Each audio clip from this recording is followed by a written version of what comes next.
Bonjour à tous et bienvenue dans cette nouvelle vidéo. J'espère que la luminosité n'est pas trop pourrie parce que je vous filme, c'est 18h30.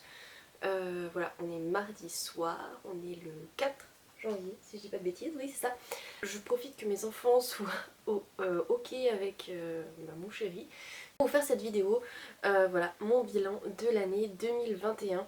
Et avant de commencer, je vais vous souhaiter une très bonne année 2022. Voilà, j'espère que cette année vous apportera la joie, le bonheur, la réussite, enfin voilà, tout ce dont vous rêvez ou tout ce dont vous avez besoin. Donc voilà, j'espère que cette vidéo vous plaira. Et on va commencer tout de suite avec mon bilan de l'année. Donc moi, j'ai pris mon petit journal de l'an dernier et celui que j'ai commencé cette année. C'est un Moleskine, oui c'est ça, si je dis pas de bêtises, c'est celui d'Alice au Pays des Merveilles. Je sais plus où je l'ai vu, je l'ai trouvé trop beau et du coup je me le suis commandé. Sauf que la boulette que je suis n'a pas fait attention et c'est celui de l'an dernier. En soi c'est pas très grave parce que bah voilà, j'ai mis un peu de blanc et j'ai rectifié ce qui m'intéressait. Et en fait je vais vous montrer sur des pages vierges, il y a en haut les dates comme ça, voilà. Et moi comme je m'en sers pas en fait, je fais des semaines sur mes pages, donc en fait ça me... voilà. Le fait qu'il y ait les jours et les jours en haut, ça ne... Voilà, ça me choque pas et ça me dérange pas, donc voilà. Je m'en sers quand même. Je vais vous montrer du coup le pourquoi je vais vous présenter mes journaux quand même.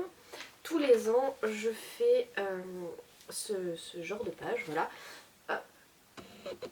Donc c'est un carré de 10 par 10 et en fait je me fais un petit tracker des livres lus. À chaque fois que je lis un livre, je le colorie. Je trouve que c'est joli et ça me permet d'avoir un suivi, voilà, un suivi dans mon journal du nombre de lectures que je fais par an. À côté j'ai mis un petit cadre avec mes coups de cœur et les flops. Et du coup ça me permet de m'aider pour ce style de vidéo, l'année d'après. Donc je prends celui de cette année, non de l'année dernière, pardon, oh là là, ça va être compliqué. Hein. Et donc, hop, voilà. L'an dernier, j'ai lu 57 livres. J'ai pas fait le calcul, l'année d'avant j'avais bien dissocié les graphiques, les mangas, les machins, les trucs. Je pense que j'ai lu, enfin plus de la moitié, ça peut-être pas plus de la moitié. Mais une bonne partie doit être des graphiques et des mangas parce que cette année mes lectures se sont quasiment arrêtées fin septembre. Avec la reprise du travail, voilà, j'ai eu pas mal de difficultés à concilier vie de famille, travail. J'ai changé de travail et du coup, bah voilà, le nouveau travail, nouvelle organisation, nouveau tout en fait. D'où l'absence sur la chaîne YouTube parce que bah, je suis encore en phase d'adaptation.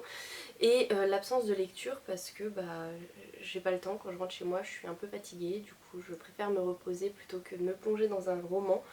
Et donc voilà, si j'ai envie de lire, je vais plus facilement vers des mangas, des bandes dessinées, des romans graphiques, des choses qui se lisent plutôt vite. Voilà, donc j'ai pas terminé un roman papier depuis, je pense, fin septembre. Voilà. Pour vous expliquer un petit peu le pourquoi du comment de tout ça, je vais commencer par les graphiques. Alors j'ai commencé l'année, je pense que c'est la lecture qui a fait la jonction entre 2020 et 2021 pour moi. J'ai découvert L'Homme étoilé avec son premier ouvrage, À la vie, donc c'est paru chez Calman Levy Graphique. J'en avais déjà entendu parler avant de le lire et je sais pas, parfois je suis un peu tête de mule comme ça. Je voulais pas me laisser influencer, je voulais pas le lire. Et puis je l'ai découvert sur Instagram, j'ai beaucoup aimé le personnage, j'ai beaucoup aimé, sur Instagram il met des petites, comment dire, des petites histoires, voilà, des histoires qui sont parfois dans ses livres mais d'autres qui sont exclusives. Où voilà, vous suivez sur plusieurs planches les petites histoires de ses patients, les rencontres avec ses patients et puis voilà, leurs petites histoires. Et j'avoue que j'ai craqué, voilà, c'était terriblement humain, terriblement touchant, terriblement émouvant. Voilà, c'est très beau et du coup bah, j'ai acheté l'an dernier son premier. Et voilà, je vous présente celui-ci parce que celui-ci a été un gros coup de cœur alors que l'autre ça a été une bonne lecture, mais j'ai vraiment préféré celui-là. Je serai là, ça parle de sa formation en tant qu'infirmier et ici donc c'est bah, un petit peu les rencontres qu'il a pu faire avec des patients dans son service de soins palliatifs. Vous avez, je crois que c'est sur peut-être 4 planches, des petites histoires de patients. J'aime tout particulièrement celle-ci, celle qui est sur la couverture, donc je crois qu'il s'appelle Edmond, le monsieur. C'est des noms qui ont été changés, hein. Mais ça parle d'une glace en fait, voilà. Ce monsieur a été hospitalisé dans un service de soins palliatifs et je sais pas pourquoi, je crois que c'est une dame blanche, enfin je sais plus, voilà, il réclame une glace particulière avec, il me semble, un petit peu de chartreuse.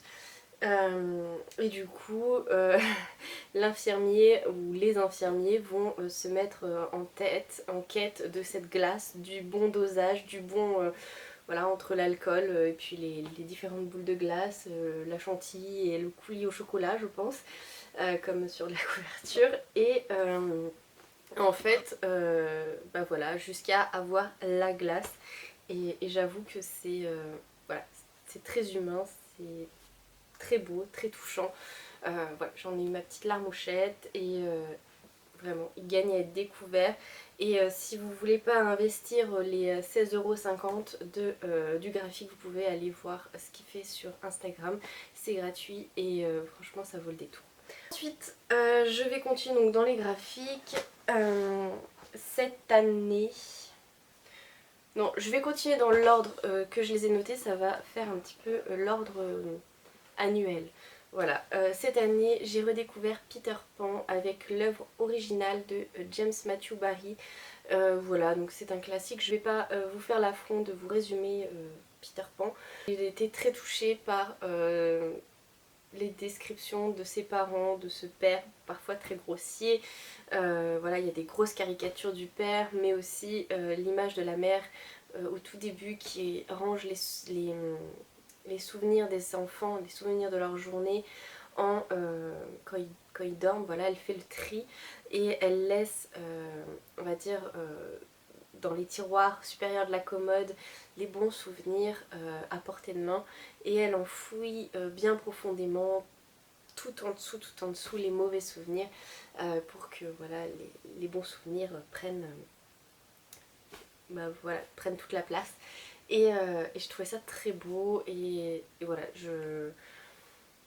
c'est vraiment une œuvre que déjà j'aimais, voilà, la réécrite, enfin la réinvention qu'en avait fait Walt, voilà, j'aime beaucoup le film qui est tiré de l'histoire de James Matthew Barrie, Neverland, c'est un de mes films préférés. Avec Kate Winslet et Johnny Depp, pour ceux qui ne connaissent pas, il est vraiment très bien.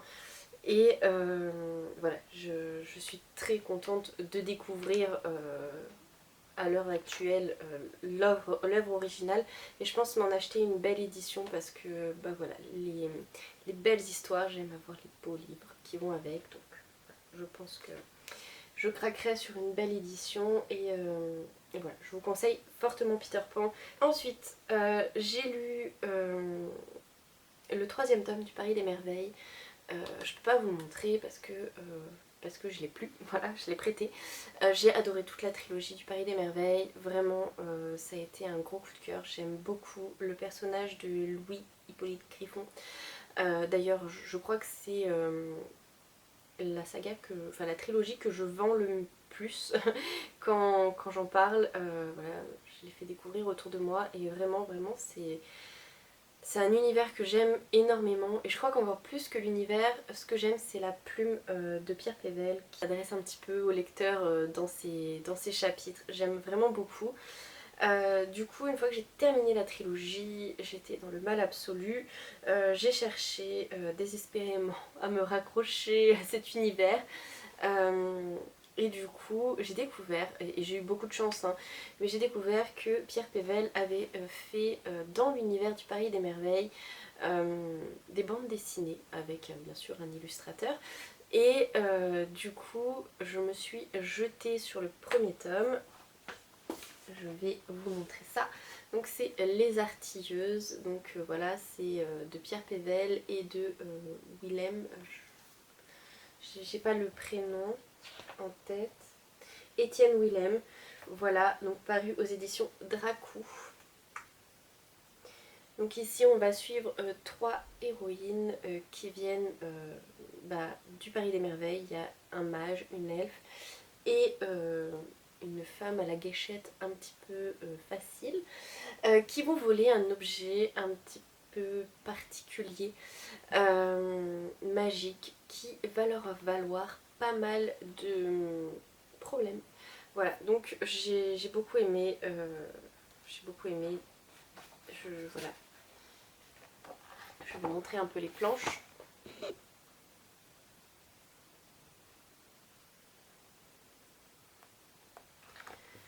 Donc voilà, déjà j'avais adoré les romans, j'avais adoré la représentation que je m'étais faite de ce Paris de la Belle Époque avec ce train qui file direction Bremer, la capitale magique où vivent des ailes, des licornes, des dragons.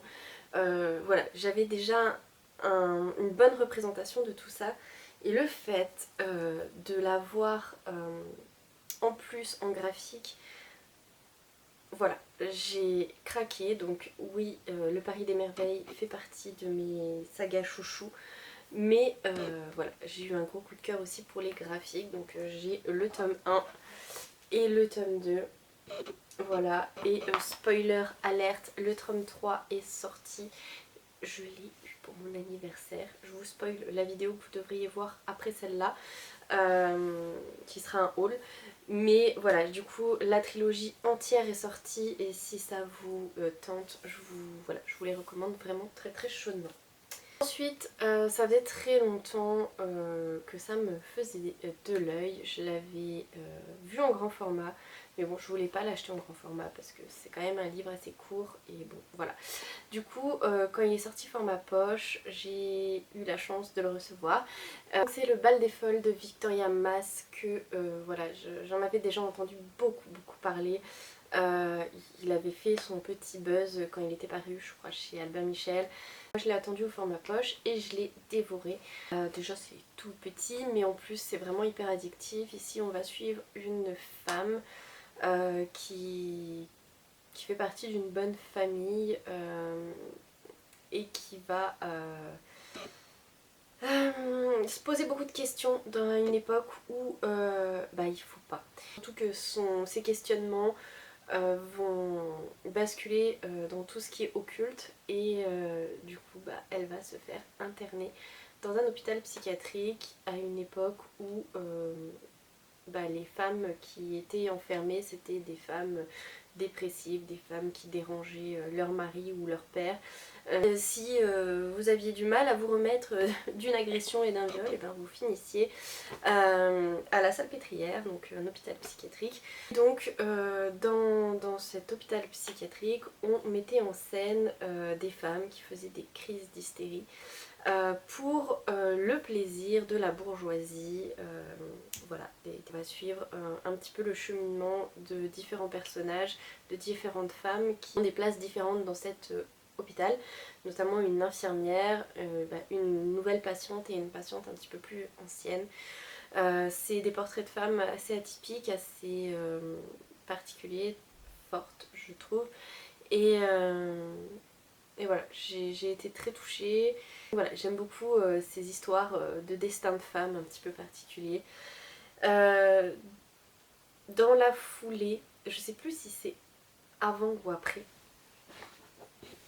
je me suis offert Nelly Bly, donc c'est un roman graphique donc dans l'entre-deux la folie. C'est un petit peu en lien avec bah voilà, le bal des folles. Donc c'est de Virginie Olani et Carole Morel, donc paru aux éditions Glénat. Et Glénat fait des très très belles éditions comme ça. Je vais vous montrer les graphismes. Donc ici c'est une biographie de Nelly Bly. Nelly Bly c'est une femme qui vivait, est-ce qu'on a les années voilà, 1887 à New York, et qui avait pour ambition de devenir journaliste, sauf qu'à cette époque les femmes journalistes ça n'existait pas. Elle va se lancer dans une aventure un petit peu folle, celle de se faire interner dans un hôpital psychiatrique de New York pour dénoncer les conditions de vie de ces femmes qui sont internées dans ce style d'hôpital. Et c'est les débuts de la première femme en tant que journaliste d'investigation. C'est pas non plus hyper glorieux, hein, voilà. Comment vous dire, si la salpêtrière c'était moche, là ça l'est encore plus. Voilà, donc si vous avez vous aussi adoré le bal des folles de Victoria Mass, je vous recommande chaudement de vous pencher sur ce qu'a fait Nelly Bly. Donc moi je l'ai version graphique, mais je pense que ça doit exister aussi en roman, parce que voilà, il y a pas mal de choses, elle a fait beaucoup de choses cette femme, et c'est hyper intéressant. Et surtout que grâce à son article, les conditions des femmes dans ce style d'institut a quand même changé. Voilà, elle a fait des choses vraiment bien. Et c'est très courageux parce que honnêtement, je pense que ce qu'elle a vécu, il fallait être couillu. Ensuite, je voulais vous parler d'Elantris. Donc je me suis lancée cette année dans Brandon Sanderson. Ça fait 2 ans que j'entends beaucoup parler de cet auteur. Voilà, Brandon Sanderson, avec surtout sa saga Les Archives de Rochard. Et cette année, beaucoup de personnes ont lu Elantris parce qu'il y a une nouvelle édition collector qui est sortie aux éditions Le Livre de Poche, si je dis pas de bêtises. Où j'ai lu, je sais plus, mais voilà, il y a une nouvelle édition qui est sortie. Moi je les ai en 2 tomes, je peux pas vous les montrer parce que je les ai prêtés. Et c'est vrai que j'avais très envie de découvrir l'auteur, mais comme beaucoup d'auteurs de saga fantasy adultes, il me faisait très peur. Comme George R.R. Martin ou Robert Jordan. C'est des auteurs qui voilà, me font un petit peu peur parce que leur univers est très dense, très complexe. Et je trouve que la plume est parfois assez compliquée.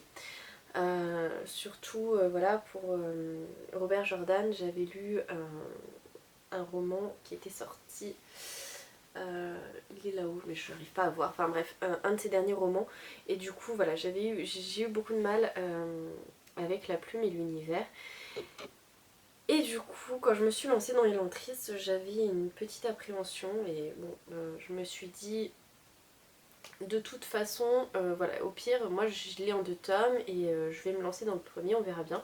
Au final, j'ai enchaîné les deux, j'ai bouffé les deux et j'ai adoré. La plume est hyper fluide, hyper accessible, l'univers est pas hyper compliqué, et en fait ça se bouffe, c'est hyper addictif. Du coup, je me suis acheté le premier tome des Archives de Rochard que j'ai pas lu, il est là.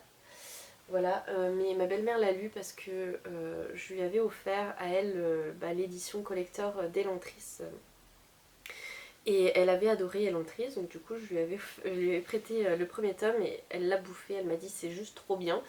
Donc voilà, vraiment, enfin en tout cas je peux parler que d'Elantris parce que je vous l'ai dit, le premier tome je l'ai pas lu, mais Elantris c'est hyper bien. Vraiment, on va suivre dans un univers quand même assez complexe, mais je sais pas si c'est l'écriture de l'auteur qui rend ça hyper accessible. On va suivre un jeune prince qui va être touché par une maladie qui ravage un petit peu la cité. Et en fait, ces personnes, une fois qu'ils sont touchés par cette maladie, sont envoyés dans Elantris. Dans elle, il y a des grands remparts et ils sont dedans, c'est fermé et on ne les côtoie pas. Et en fait, à la base, il y a des années avant que la magie change, les personnes qui étaient touchées par cette maladie devenaient des dieux, alors que maintenant ça devient des êtres ni vivants ni morts. Euh, et du coup, ce prince va pas accepter son destin comme une fatalité et va essayer de chercher un petit peu le pourquoi du comment et d'essayer de résoudre un petit peu tout ça. Parallèlement, vous avez toute une histoire, tout un complot politique, religieux. Voilà, c'est hyper complexe. J'ai peur de vous perdre comme ça, donc je vais rester dans les grandes lignes, mais faites-moi confiance, c'est hyper accessible. L'auteur va vous expliquer tout ça et à la fin vous aurez bouffé ce pavé en vous disant waouh, je viens de lire un livre de fantaisie adulte, il parle de ça, de ça, de ça, de ça, mais ça a été hyper simple. Et voilà, vous avez de la politique, vous avez guerre de religion, guerre de politique, guerre de territoire, vous avez plein de choses. Et en fait, c'est hyper fluide, c'est pas du tout compliqué. Enfin, vraiment, l'écriture, le travail de l'auteur, c'est. Voilà, j'ai été conquise et je pense que celui-ci, je vais essayer de le lire cette année. Je sais pas trop quand, je sais pas trop comment. Je l'ai pas mis dans mes objectifs parce que voilà, mais j'espère le lire. Et pour terminer, cette année à la rentrée de septembre est sorti le deuxième tome de cette bande dessinée, donc Dans la tête de Sherlock Holmes, paru aux éditions Ankama.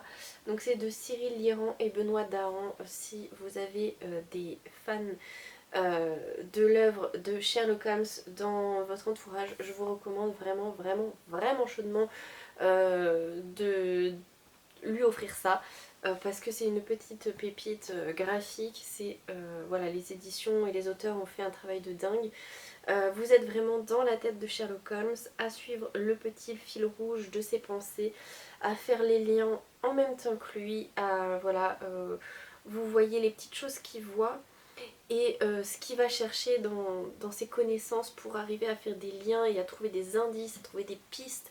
Enfin voilà, c'est incroyable, c'est très bien fait, c'est une enquête en plus excellente. Donc vraiment je vous recommande cette bande dessinée si vous aimez déjà les graphiques et encore plus si vous aimez les œuvres de Sherlock Holmes. Je vous en ai déjà beaucoup parlé, donc je ne vais pas refaire le résumé. C'est à mes flops, il n'y en a pas énormément, je vais vous en présenter trois. Le premier c'est la scène des souvenirs de Kate Morton parce que c'est entièrement ma faute. Je suis du genre quand je lis un thriller, quand je regarde un policier ou voilà, à essayer de cogiter. Et là c'est un roman qui parle de secrets de famille. Et voilà, je suis du genre tout simplement à réfléchir et à chercher un petit peu les indices et d'essayer de faire des liens pour trouver le dénouement.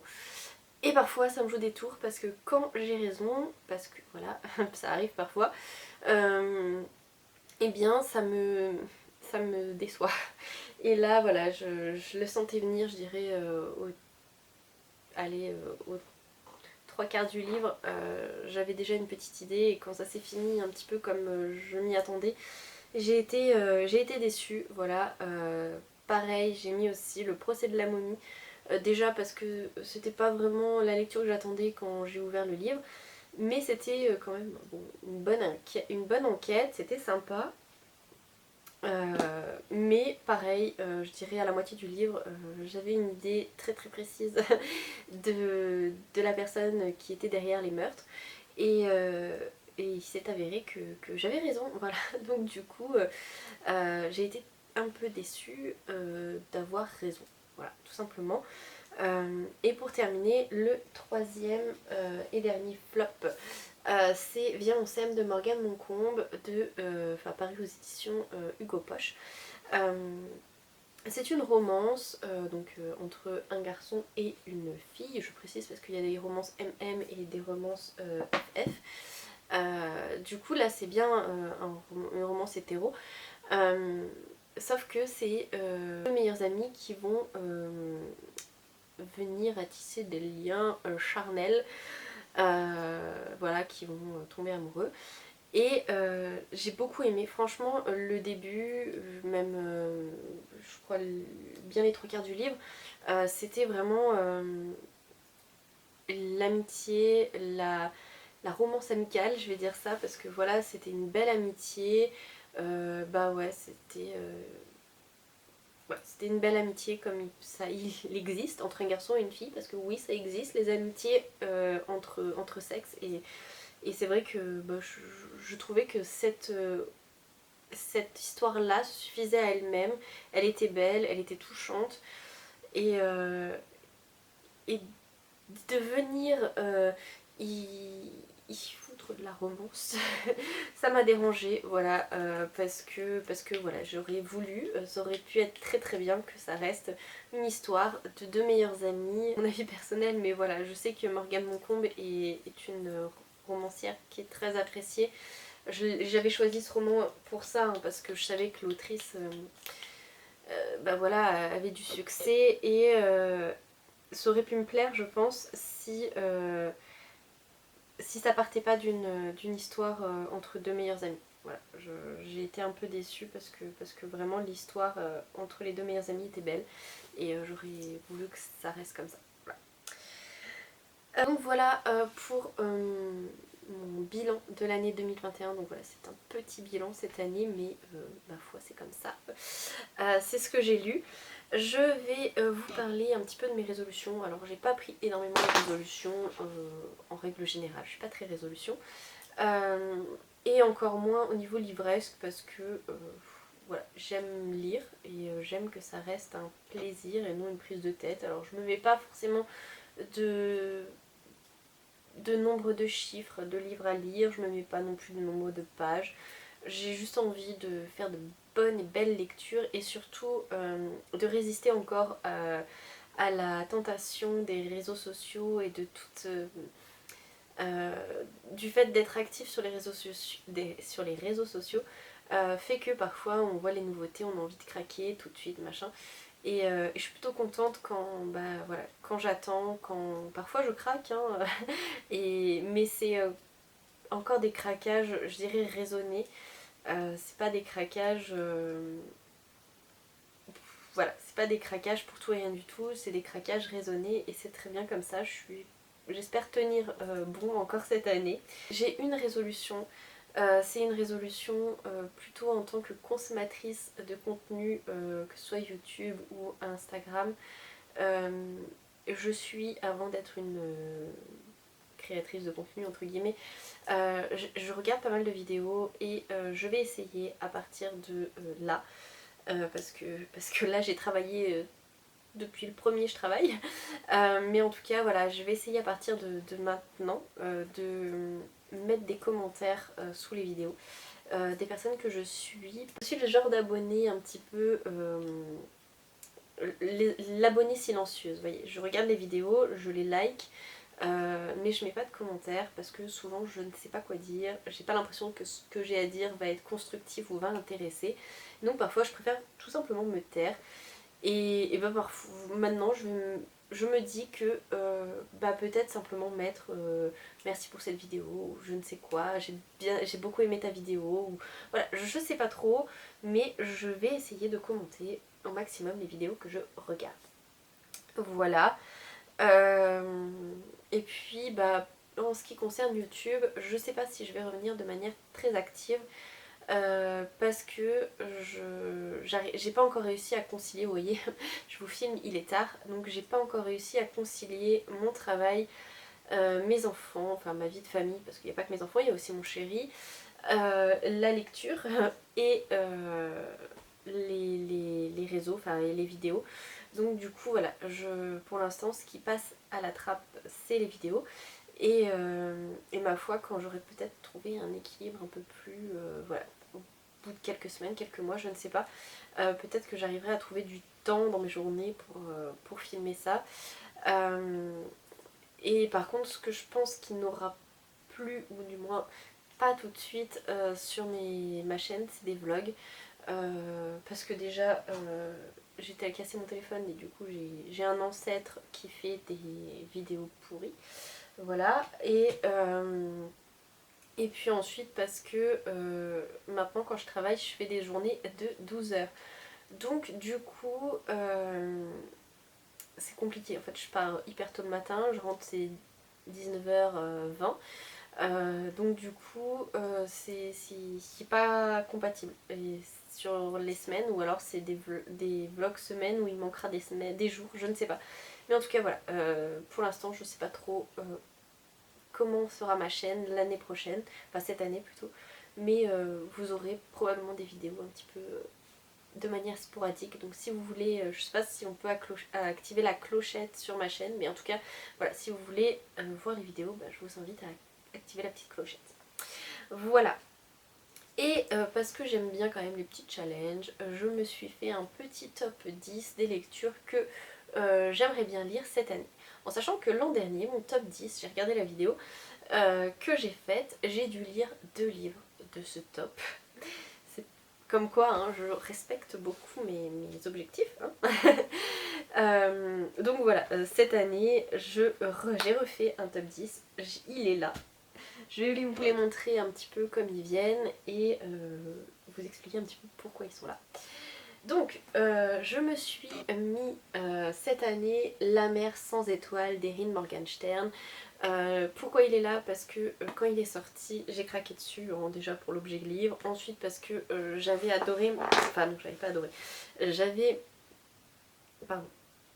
Parce que j'avais très envie de lire le cercle... Non. Le cirque des rêves de la même autrice.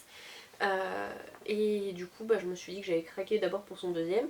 Et en fait toute la hype, tout l'engouement qu'il y a eu autour de ce roman, pardon je suis désolée, je suis enrhumée. Et en fait tout l'engouement qu'il y a eu autour de son roman m'a un petit peu... voilà, ça m'a pas donné envie de l'ouvrir. Et là, ça fait un an je crois qu'il est sorti. Et du coup, bah voilà, c'est le moment je pense pour moi de le sortir. Donc cette année je pense lire celui-ci. Il est très beau et j'ai très envie de découvrir l'autrice. Parce qu'une fois que j'aurai lu celui-ci, je pense craquer pour son premier roman, Le Cirque des Rêves, qui à mon avis est une tuerie aussi. Voilà, le second, eh bien je vous ai fait un éloge, ça fait 3 ans que je vous parle de Pierre Pével et de son Paris des Merveilles. J'ai malheureusement quitté le Paris des Merveilles, mais il me reste encore toute son œuvre à découvrir, donc je me lance dans une autre trilogie. C'est Les Larmes du Cardinal de Pierre Pével, paru aux éditions Folio SF. Et voilà, j'ai très hâte de découvrir cette trilogie. On est plus dans une ambiance un petit peu Cardinal de Richelieu, mousquetaire. Voilà, je pense que c'est un univers totalement différent, bien que quand même fantasy, puisque vous avez un dragon sur la couverture. Voilà, donc je pense que ça va me plaire. Je sais pas, je suis pas trop KPDP, j'ai pas trop testé ce côté de la littérature, mais ensuite celui-ci y était l'an dernier déjà dans mon top 10 des livres à lire, donc c'est Des fleurs pour Algernon de Daniel Key. Ici on est sur de la science-fiction si je dis pas de bêtises. Ici on est avec un chercheur je pense ou un médecin qui va trouver le moyen de rendre intelligent une petite souris.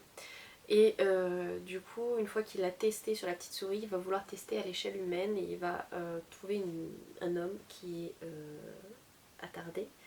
Et il va le rendre très intelligent et j'ai hâte de voir un petit peu comment ça va se passer. Alors c'est un résumé peut-être un petit peu grossier, mais je m'en souviens, voilà, j'ai plus beaucoup de souvenirs et j'ai pas envie de le relire. C'est en fait ce qui me reste du résumé. Lui aussi il a eu pas mal de succès il y a 2 ans, l'an dernier ou il y a 2 ans, et moi j'ai très envie de le lire. Voilà. Enfin, ça fait un petit moment que je l'ai acheté et il faudrait que je le lise. Ensuite j'ai un peu honte mais j'ai commencé mais toujours pas terminé And the Green Label donc de Lucy Maud Montgomery. Il y a le tome 2 et le tome 3 qui sont sortis et j'ai très envie de me les acheter aussi dans cette sublime édition, mais je tiendrai bon, je n'achèterai pas la suite tant que je n'aurai pas lu le tome 1 et, et voilà, c'est juste que là bah, je me l'étais mis dans ma pile à lire du Pumpkin Autumn Challenge, je l'ai commencé et en fait c'était pas le bon moment. Là toute cette fin d'année j'ai rien réussi à lire, j'ai pas terminé un roman, je vous l'ai dit, depuis fin septembre et voilà, c'était pas le bon moment. Vraiment j'ai fait une coupure lecture là, donc du coup j'espère pouvoir le reprendre en cette année 2022 parce qu'il a des échos incroyables ce roman. Ensuite, je voudrais lire un nouveau Stephen King parce que Stephen King, j'ai eu une bonne lecture et une déception. Du coup, voilà, j'aimerais bien découvrir un petit peu plus cet auteur. Je suis pas une grande fan, j'ai pas l'intention de lire toute son œuvre, voilà. J'aimerais juste, voilà, je pense que ponctuellement comme ça, j'aimerais juste lire un petit peu de, des romans de cet auteur, surtout que voilà, celui-ci c'est quand même assez connu, Misery. Et puis en plus, voilà, le speech me plaît bien, donc ici on va suivre une femme avec quelques problèmes mentaux certainement, puisqu'elle va kidnapper son auteur préféré pour qu'il il écrive une suite au roman de son roman certainement préféré aussi. Voilà, parce que quand on a des petits soucis dans la tête, on kidnappe ses auteurs préférés pour pouvoir avoir la fin de l'histoire qu'on souhaite à ses personnages. Voilà. C'est ce qu'on fait. Non, mais voilà, en tout cas, voilà, c'est un résumé qui, là encore, probablement dans les grandes lignes, mais j'ai pas envie de le relire et c'est ce que j'en ai retenu. Voilà, donc j'espère que j'arriverai à le lire cette année parce que bah voilà, de temps en temps un petit thriller c'est pas mal, j'aime bien. C'est pas les romans que je lis le plus mais de temps en temps j'aime bien. Ensuite, vous allez voir c'est bête, je me suis mis donc un Sylvain Tesson dans les forêts de Sibérie parce qu'il est là depuis très longtemps dans ma pile à lire, celui-là aussi. Pourquoi je me le suis mis ici? Parce que je voudrais m'acheter Panthère Noire ou Panthère des Neiges, je ne sais plus le titre de son roman qui est sorti l'an dernier et qui vient qui vient de sortir en format poche. Mais là encore, je me suis dit, Julie, tant que tu n'as pas lu celui-là, tu ne t'achètes pas l'autre. Donc voilà, celui-ci il faut que je le lise. Donc c'est du nature writing et j'ai entendu beaucoup de bien de Sylvain Tesson. J'avoue que le nature writing, j'en ai pas lu. J'en lis pas. J'en lis très peu. Je crois que j'en lis pas.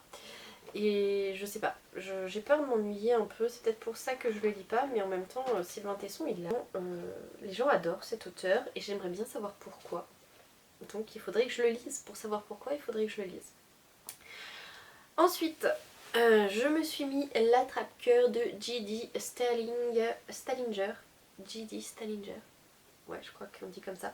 Moi je les ai aux éditions Pavillon Poche, classique de la littérature que j'ai dans ma pile à lire depuis un bon moment. Et donc voilà, j'aimerais le lire. Je lis des classiques assez régulièrement. Je sais pas pourquoi, non si je sais pourquoi je l'ai pas lu, parce qu'il n'était pas rangé au bon endroit. Et du coup je l'ai oublié. Donc voilà, celui-ci j'espère le sortir cette année. Allez courage les amis, il en reste que 3. Ensuite, celui-ci aussi il y était l'an dernier il me semble. Je voudrais lire cette année L'ombre du vent de Carlos Ruiz Zafón que j'ai aux éditions Pocket. Pourquoi parce que celui-ci je me le suis acheté parce que j'ai offert le tome 2 lors d'un swap il y a 2 ans, 3 ans même peut-être. J'ai lu une ligne du résumé et je me suis dit, toi mon coco, je veux te lire. Sauf que c'était un tome 2 et il faut commencer par le tome 1, n'est-ce pas? Du coup, j'ai acheté le tome 1. J'ai entendu beaucoup de bien des œuvres de Carlos Ruiz Zafón, mais j'ai toujours pas ouvert le mien. Mais quand je vous dis j'ai toujours pas ouvert le mien, c'est que j'ai toujours pas ouvert le mien. Et ma voisine l'a lu cette année, elle m'a dit Julie mais il faut absolument que tu le lises parce que c'est trop bien. Donc voilà, il faut absolument que je le lise parce que c'est trop bien. Ensuite il m'en reste deux, donc du coup cette année je voudrais lire Suffragette, donc Jeunesse d'une militante de Anne Pankhurst, que j'ai aux éditions Amplos. Voilà. Parce que voilà, je pense que c'est un petit roman biographique, je pense que c'est une biographie de cette militante qui a l'air d'être juste incroyable et je trouve que c'est bien. C'est bien d'apprendre, j'aime bien les petits livres d'histoire comme ça. Il faut pas que ce soit imbuvable, mais je pense que voilà, c'est bien de savoir un petit peu ce qui s'est passé, qui s'est battu pour nous.